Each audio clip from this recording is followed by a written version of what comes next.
I've always thought the thing that makes my relationship with my father so special is that he kind of understands me different than anyone else. What makes my relationship with my dad so special is that our lives are totally, to me, intertwined. Our work lives, our play lives. He took me to softball games as a kid. We played sports together. He coached us, and he coaches me in an adult in my work life now. And I think that's what makes it fun, is I get to spend every day with him. The best way to be a great father is to love your children's mother very well. And it's such a sound and easy piece of advice, but he followed it forever. I think the thing that makes my relationship with my dad so special is how much it's evolved over the years. I met Martha at R.J. Grunt's, our first restaurant, and she had come in as a customer.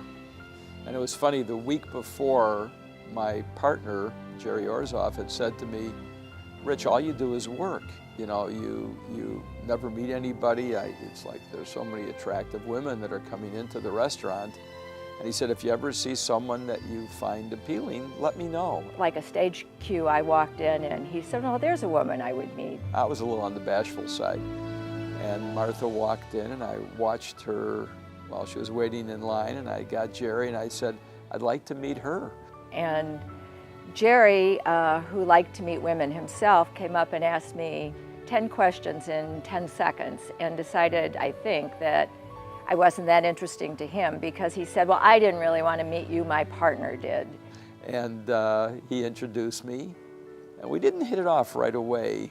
It took us about, I'd say close to a year. We went out a couple times in the interim.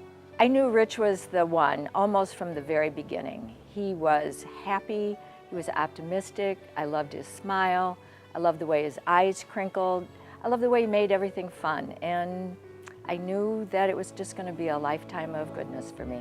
Now, we had gone out a half a dozen times, but I was shy and she was quiet. I mean, there was not a lot of dialogue going on when we went out.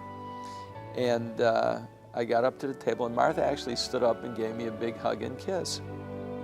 And that was it. I mean, we were living together within probably a week, and we were never apart. It's been like 37 years. The best piece of advice my father ever gave me, I think, was to find your passion, to work really hard at what you're doing, and whatever that is.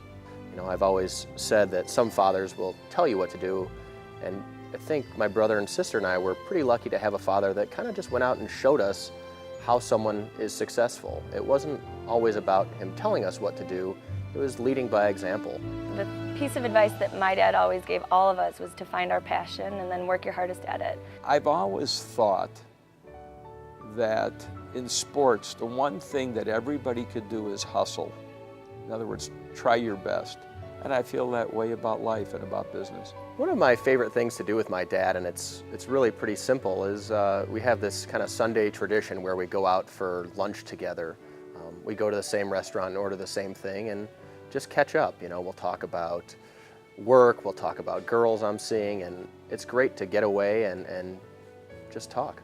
My favorite thing to do with my dad now is actually spend time at restaurants. I think that for a long time it was playing sports or going to games, but for sure I think learning about food and really talking about what we're going to do in the future and brainstorming ideas is one of my favorite times we spend together. He answers the phone, he's always so excited to hear from me, and just kind of catching up, debriefing the weekend. He wants to know every single detail of what happened. Richard was such a happy father, and I was looking at old pictures, and there he is, nose to nose with his babies, smiling at them, and just so happy to be a part of their lives. One of my favorite early memories of my dad as a kid was when I was in second grade. I played baseball, and I was really terrible, and I just couldn't get a hit. I remember I went out and I bought like 3 dozen balls, and we went into the backyard, and I pitched to him and pitched to him and pitched to him. Towards the end of the season, the last game of the year, I think I got the game-winning hit. I hope the thing that he got out of it was that hard work pays off, because he worked very hard, hitting hundreds and hundreds of balls that week. My favorite memory from growing up with my dad was playing catch in the backyard. I hope my children have inherited, of course, his passion for what he does, but his enthusiasm for life, his enthusiasm for everything around him, his ability to see things like a 10-year-old sometimes. I hope that they stay young in their hearts. He loves coming to work. It's not work to him, it's enjoyable, and he gets something out of every single day that he works. And he always tells us if you learn one thing or if you accomplish one thing, that's a successful day. One of the things I'd like to get from him would be more creativity. Qualities I hope I have instilled in my kids is to be honorable, to find their passion.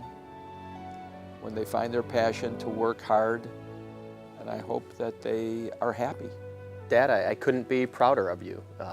I've always said I didn't have the perfect father, but I had the perfect father for me.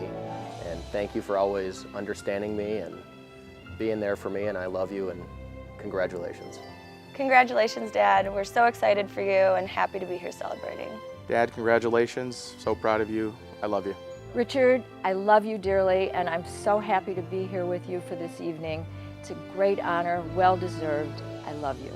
Congratulations on winning the Father of the Year. We love you.